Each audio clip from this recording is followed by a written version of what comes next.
let me just tell you a few things about David. I'm sure you're all experts on this gentleman.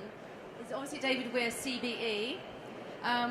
He's a British Paralympic wheelchair athlete, as you know. He's won a total of 6 gold medals at the 2008 and 2012 Paralympic Games, and has won the London Marathon on 6 occasions.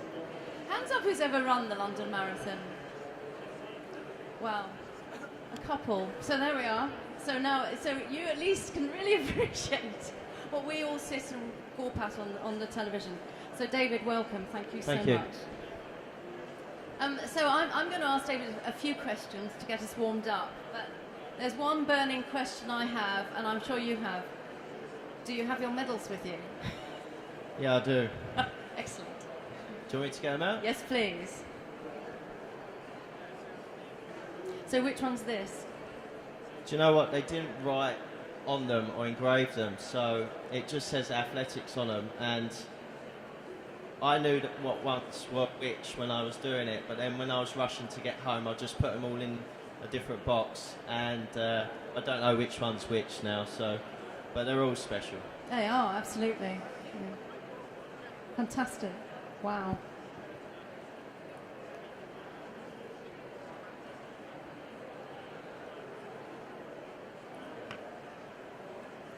They are phenomenally huge and heavy. Thank you. My goodness. I can tell you this is heavier than my iPad mini here, so that tells you.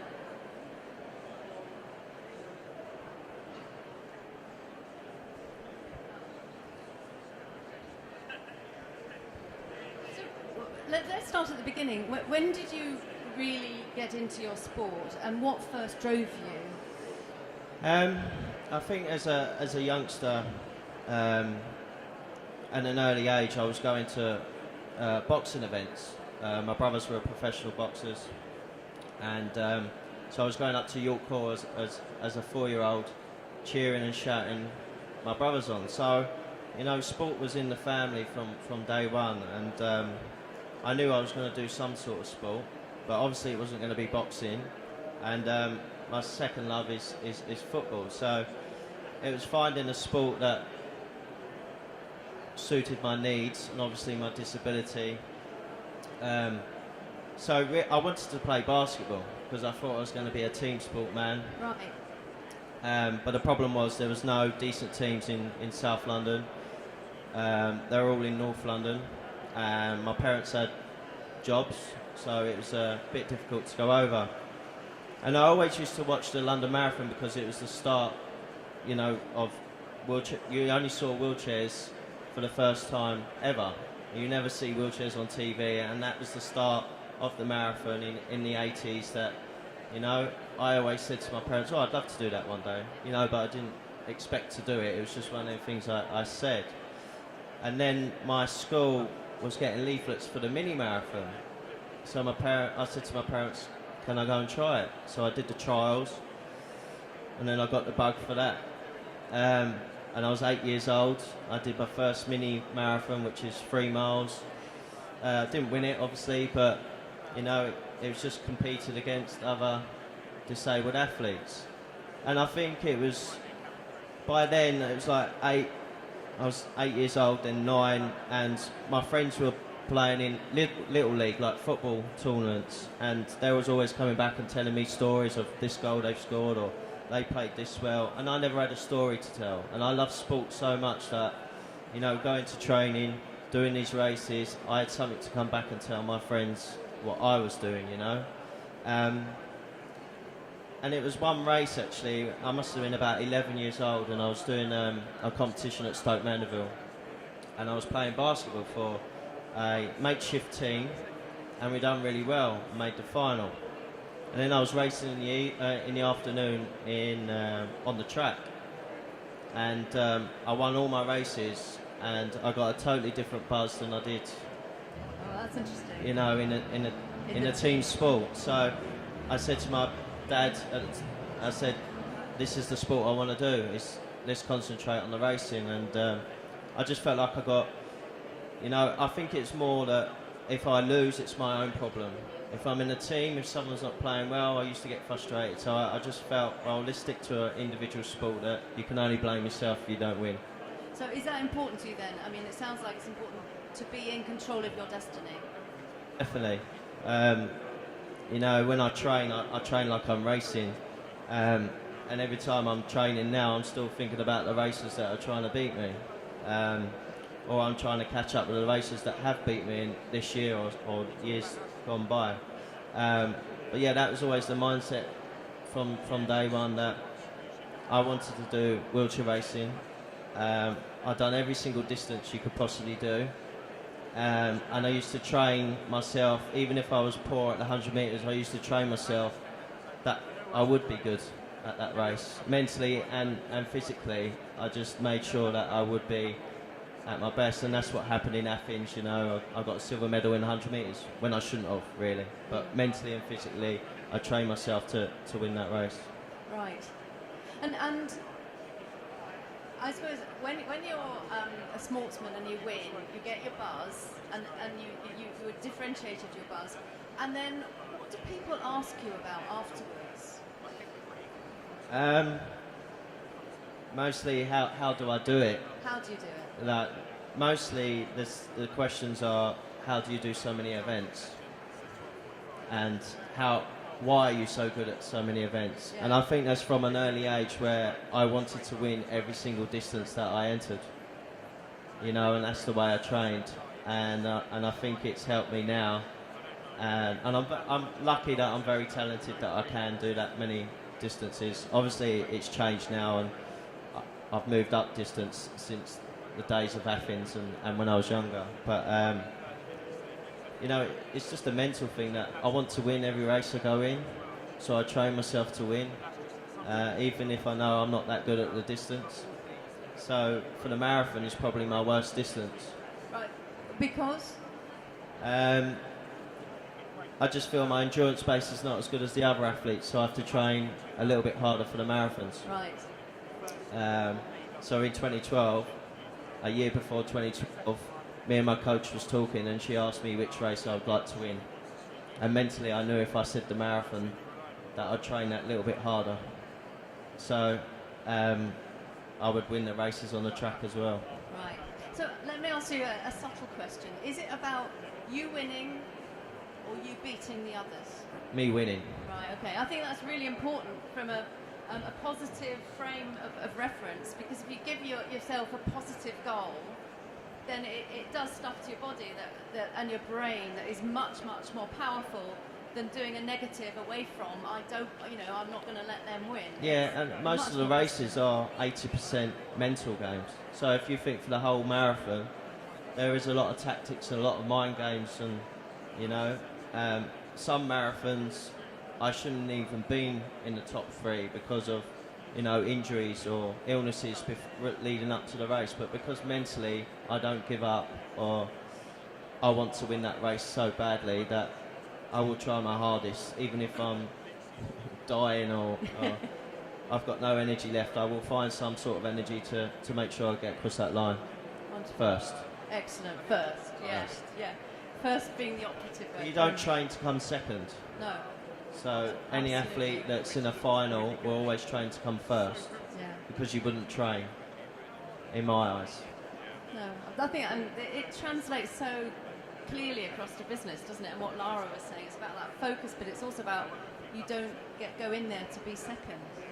Yeah. As your prime focus. That's right. So we were talking earlier before we came on about your mindset leading up to London. I was really interested in that, you know, about how you wanted it to be perfect. Can you just tell us that story again? Because I think that's very, very interesting in terms of how you got yourself ready.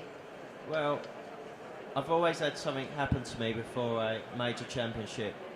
In 2006, before the World Championships, about 8 weeks before, I had a horrendous crash on the track. I was hospitalised, had stitches in my head and stuff like that. So I had to get bounced back, and I did win. I won a few gold medals at the World Championships. And the same thing happened in Beijing a year before. I had glandular fever, and I wasn't feeling great in Beijing, and I couldn't train to my potential, but I still won. You know, I still won 2 gold medals and a silver and a bronze. And then with glandular fever. With glandular fever, yeah. And then at the World Championships in 2011, I had a slight injury after winning New York Marathon, and I went back into the gym straight away, and I got a slight injury, and I couldn't train for nearly 10 weeks. And we had our major World Championships in New Zealand, and I pretty much had a month of decent training, and I still come away with 3 gold medals. But for London, I just wanted it to be perfect and not have any, you know, I want to be mentally in the best shape going into the games, because I knew physically I would be, but mentally I didn't want no injuries, I didn't want no illnesses, I didn't want no hiccups going in. And the last phase of training for 10 weeks was the best training that I've ever had in my career. And, you know, in the back of the mind, you're still thinking, is something going to happen? And you just have to keep thinking positive. And I knew when I went into London that I was in the best shape I could possibly be in, you know, physically and mentally. And I knew that if I got off to a winning start, it would help me off even more. And that's what I trained to do, is to get off to a winning start. Yeah, and so I think it's really interesting what you said about you always had it in the back of your mind would something dreadful happen, but you had to stay positive. So also that wanting it to be perfect, because it was such an important event being in London. And, Yeah. you know, are you from London? Yeah, I'm from London, yeah. So yeah. even more important. Yeah. Yeah, hometown. Yeah, and, you know, I just didn't want to disappoint everyone that helped me, you know, my team around me. You know, I had a good team around me, my physios, my coach, Jenny, my cyclist I used, you know, my strength coach, everyone, you know. And then when you're seeing 80,000 people in that stadium every day, and you're the only Brit in your race, you know they've come to watch you. So you didn't want to disappoint them either. And all the millions watching and family members, and so you really wanted to be in the best physical and mental shape ever going into the biggest games of my life. Yeah. So it sounded to me like you did extra prep and even more forward planning to try and clear any obstacles in your path. You know, stay fit, stay healthy. Stay healthy. Yeah. You were talking about choosing not to go on a plane in case you picked up a cold or something. Yeah, I decided not to go to the pre-camp for the games. I didn't think it was going to benefit me at all. I'm not the greatest flyer in the world, so it was just one of them, you know, situations I didn't need. And I had my team around me, and I could train in my own environment right up to the last minute and go into the village when I was asked to. So I promised UK Athletics that it would work, so just trust me. Just trust you, yeah. Just trust me, yeah. Well, I think that's really interesting, isn't it? Just being really clear what it is you personally needed for your success in order to give everyone else that success, and sticking to your guns, and also really planning that positive path upwards, always focusing on planning for success. Yeah, and being very positive in what I was doing every day. You know, and that's a big help from my partner, you know. When I first got with her, she said I was so negative about little things, you know, or I'd always worry if I was going to get ill before a race, and then she put this positivity into me and made me believe in myself a little bit more, and it worked. Right, just changed mindset. Yeah. Yeah, so think positive. When you were talking about you didn't want to let down the team, can you talk a bit about what the team do for you? I mean, obviously, technically, also in terms of being a team. Yeah, the team I had around me were great. So if we talk about the cyclists in the park, so I train in Richmond Park every day, pretty much, leading into 2012. So there'll be a group of 5 or 6, but there was one guy, Alan.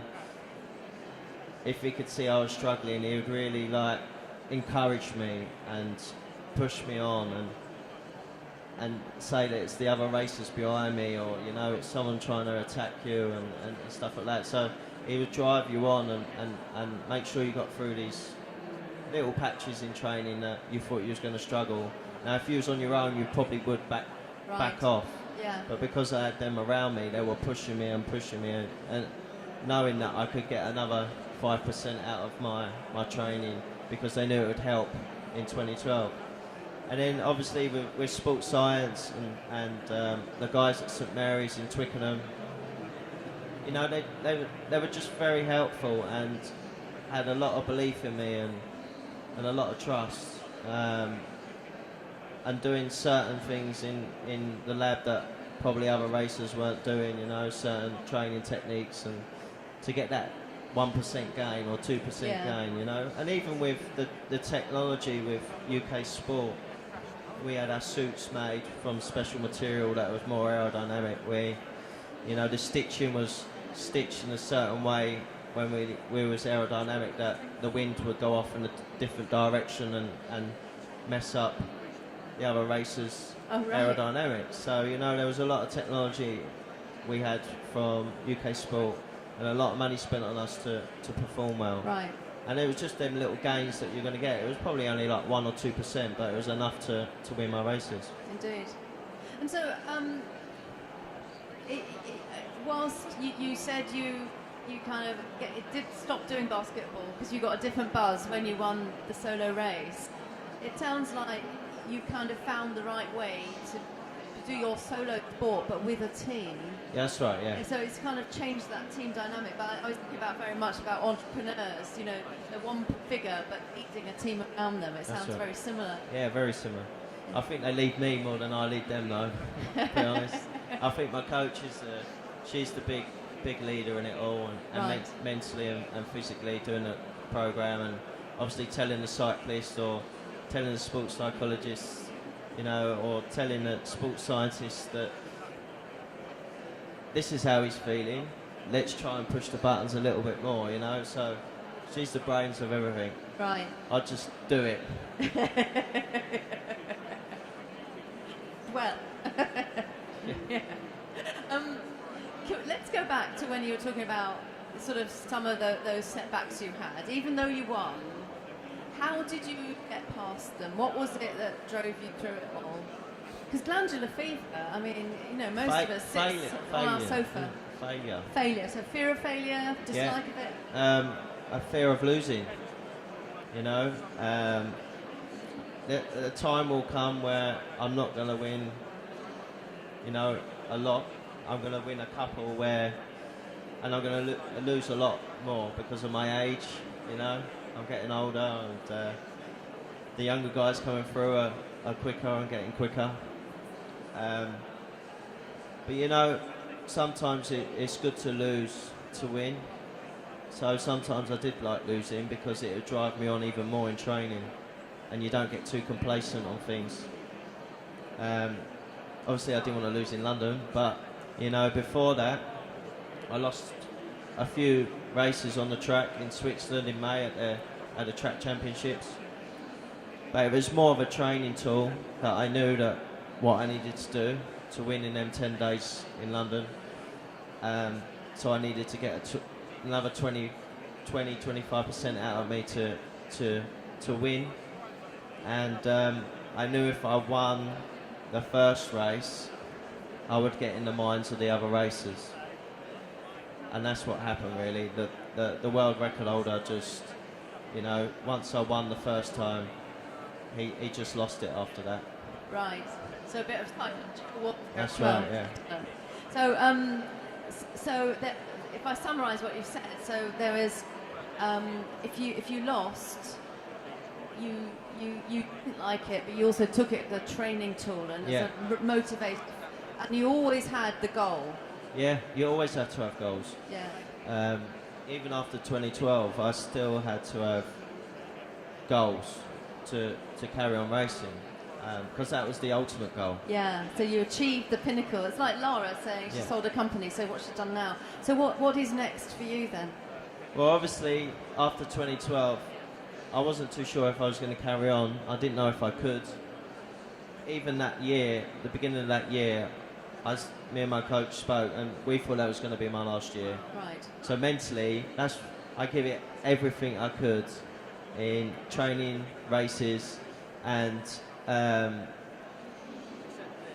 it was difficult to make that decision before that. But you know, during 2012 and the way I won my races by big margins, it made me change my mind. Literally during the games that I would carry on, but because there were still little goals like the Commonwealth Games. I've never raced for England, never won a gold medal at the Commonwealth Games, and I said it's only two years away, and that's what carried me on after 2012.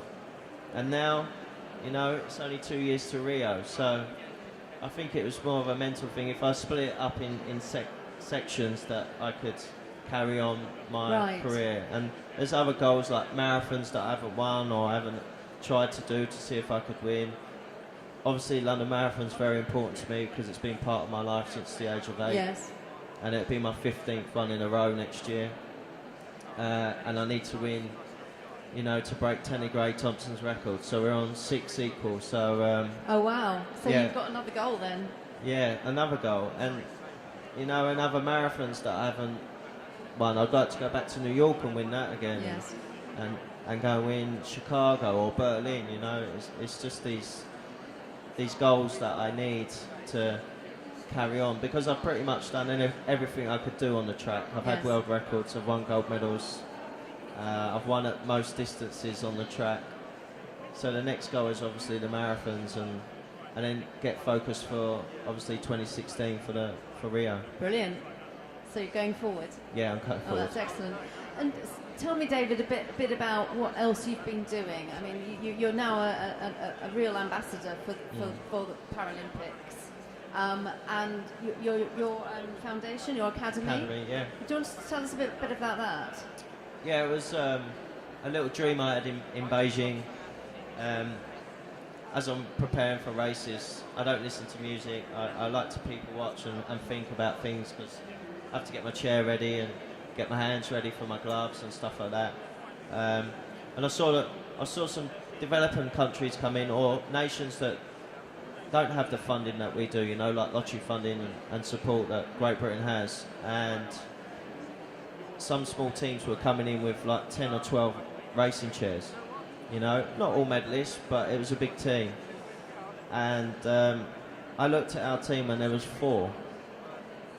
And I got a little bit worried. I just thought that the sport was dying.